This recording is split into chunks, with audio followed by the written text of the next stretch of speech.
Ready to move in premium triplex villas at Kollur APR projects. మీరందరూ ఒకసారి గుర్తుపెట్టుకుంటే అనేక రకాలైనటువంటి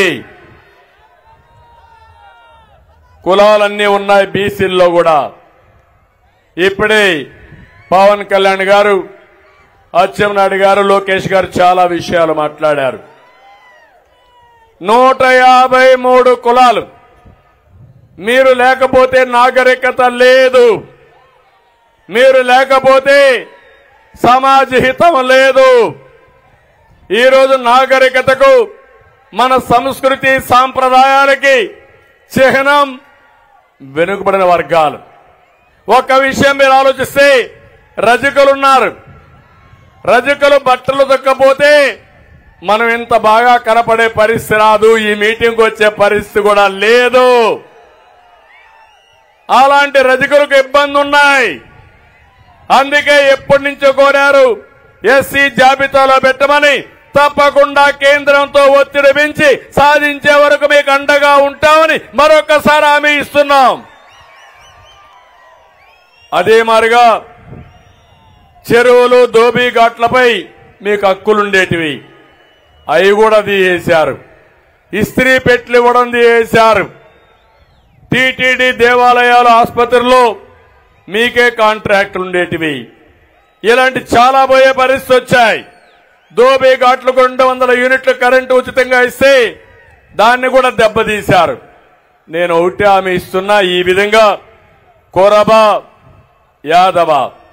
యాదవులకైతే డైరీ పరిశ్రమలకు ప్రోత్సాహాలు ఇచ్చాం, అవి కూడా తీసేశారు.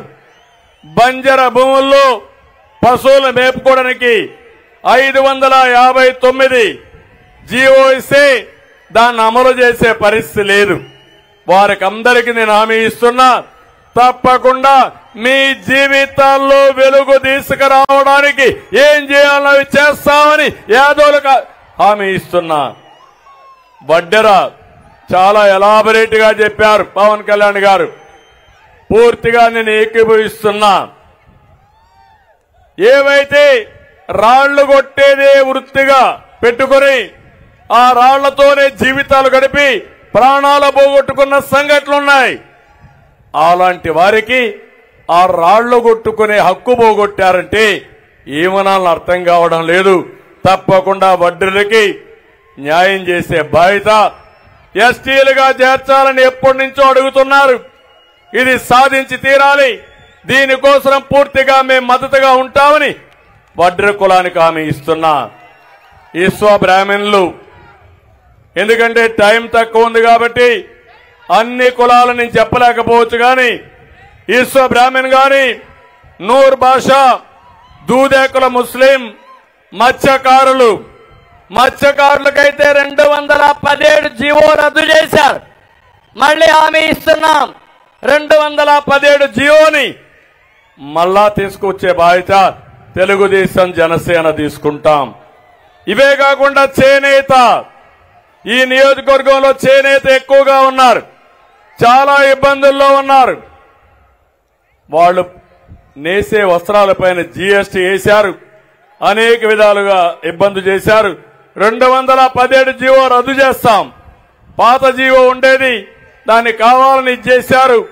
ఇది ముఖ్యంగా మత్స్యకారుల కోసం. ఇంకో పక్క మీరు చూస్తే చేనేత కోసం వాళ్ళు నేసే వస్త్రాలపైన జీఎస్టీ క్యాన్సిల్ చేసి పూర్తిగా ఆదుకునే బాధ్యత తీసుకుంటాం. నాయి బ్రాహ్మణ్ గాని, కొమ్మర, మేదరి, గీత కార్మికులు, వాల్మీకి బోయ, అరటిక, ఎంబీసీ, పాల ఏకిరి, నగరాలు, కృష్ణ బలిజ, పూసల,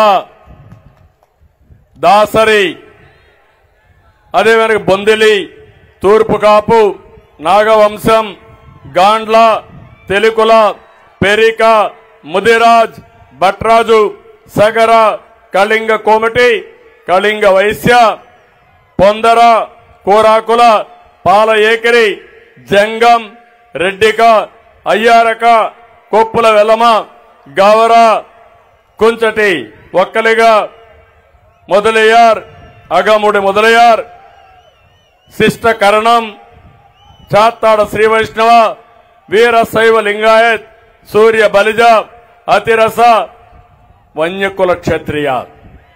ఈ విధంగా మీరు చూస్తే కొన్ని కులాలు మాత్రం నేను ఇక్కడ చెప్పాను.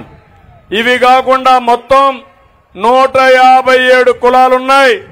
153 కులాలకు న్యాయం చేసే బాధ్యత ప్రతి ఒక్క కులానికి కూడా నిధులు కేటాయించడమే కాకుండా మిమ్మల్ని ఆర్థికంగా పైకి తీసుకొచ్చే బాధ్యత మేము తీసుకుంటామని చెప్పి నేను మీకు హామీ ఇస్తున్నా. ఇదే కాకుండా ఈరోజు మీరు చూస్తే ఏదైనా నిధులు పెట్టినా, మీకు పనులు జరిగినా, మీకేమైనా వెసులుబాటు వచ్చినా అది తెలుగుదేశం పార్టీతోనే వచ్చింది. ఈరోజు వేదిక పైన ఉన్నారు, నాయకులందరినీ చూశారు. ఇక్కడుండే వాళ్ళందరూ బాధితులే. ఇక్కడే అచ్చెన్నాయుడు 80 రోజులు జైల్లో ఉన్నాడు. ఇక్కడే ఈ యొక్క రవీంద్ర, కొల్లు రవీంద్ర ఎక్కడో హత్య జరిగితే ఆ హత్య ఆయన మీద పెట్టి 60 రోజులు 70 రోజులు జైల్లో పెట్టే పరిస్థితికి వచ్చారు. యనమల రామకృష్ణ లాంటి వ్యక్తి, కళా వెంకట్రావు లాంటి వ్యక్తి, వీళ్ళందరిపైన కేసులు పెట్టే పరిస్థితికి వచ్చారు. ఒకరిద్దరు కాదు, కేసులు లేకపోతే వాళ్ళు బీసీ నాయకులే కాదు, అందరి మీద కేసులు పెట్టే పరిస్థితికి వచ్చారు. కడాన నేను బాధితుడిని, మా పవన్ కళ్యాణ్ గారు కూడా బాధితులమే. ఇది ఒక దుర్మార్గమైన ప్రభుత్వం.